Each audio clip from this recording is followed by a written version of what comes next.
Praise the lord. Good morning. ప్రార్థన చేసుకున్నారా? ప్రతిరోజు కూడా మన రోజును ప్రార్థనతో ప్రారంభించాలి. అప్పుడే ఆ రోజులో మనం జయాన్ని పొందుకోగలం. ఈరోజు మీకోసం ప్రార్థన చేయాలని నేను ఆశపడుతున్నాను. ప్రార్థించే ముందు దేవుని యొక్క మాటలతో మిమ్మల్ని బలపరచాలనుకుంటున్నాను. ఈరోజు కొంతమంది ఈరోజు ఏ విధంగా గడుస్తుందా అని అనుకుంటూ ఉన్నారు కదా.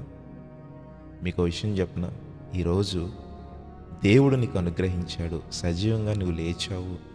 ఈరోజు ప్రార్థనలు ఏకీభవిస్తున్నావు, దేవుణ్ణి స్తుతిస్తున్నావు, దేవునికి ప్రార్థన చేస్తున్నావు అంటే ఆయన నీ మీద గొప్ప ప్రణాళిక కలిగి ఉన్నాడనే విషయాన్ని మర్చిపోవద్దు. శ్రమలు ప్రతి ఒక్కరికి ఉంటాయండి.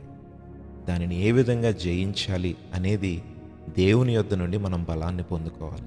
మీకు విషయం చెప్పిన, పరిశుద్ధ గ్రంథం ఏం సెలవిస్తుందంటే మనం దేని గురించి కూడా భయపడాల్సిన అవసరం లేదు. సామెతల గ్రంథం 28వ అధ్యాయం 1వ వచనంలో నీతిమంతులు సింహము వలె ధైర్యంగా ఉందురు అని పరిశుద్ధ గ్రంథం సెలవిస్తుంది. నిన్ను నన్ను కూడా యేసుక్రీస్తు ప్రభువారు నీతిమంతులుగా తీర్చారు. మనం ఎందుకు భయపడాలి?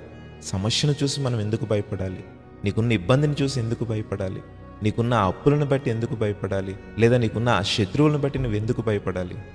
నీతో ఉన్నవాడు నీ లోకంలో ఉన్నవాడి కంటే గొప్పవాడు.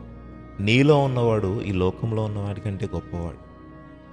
కాబట్టి నువ్వు ధైర్యంగా ఉండాలి. ఎందుకంటే నీతిమంతునిగా దేవుడు నిన్ను తీర్చిదిద్దాడు. కాబట్టి నీతిమంతులు సింహము వలె ధైర్యంగా ఉంటారు.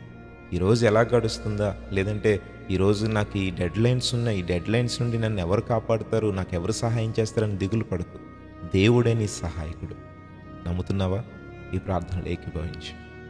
అత్యున్నత సింహాసనముపై ఆసీనుడమైన మా ప్రభువా, నీ ఘనమైన నామమునకు స్తోత్రాలు. గొప్ప మాటలతో మమ్మల్ని బలపరచు. అవును తండ్రి, మేము సింహము వలె ధైర్యంగా ఉంటాం, ఎందుకంటే నీవు మమ్మల్ని నీతిమంతులుగా తీర్చిదిద్దావు.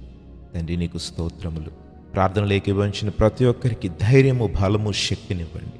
వారు చేస్తున్న ప్రతి పనిని దీవించండి. ఈ రోజంతటిలో కూడా నీవు తోడయండి.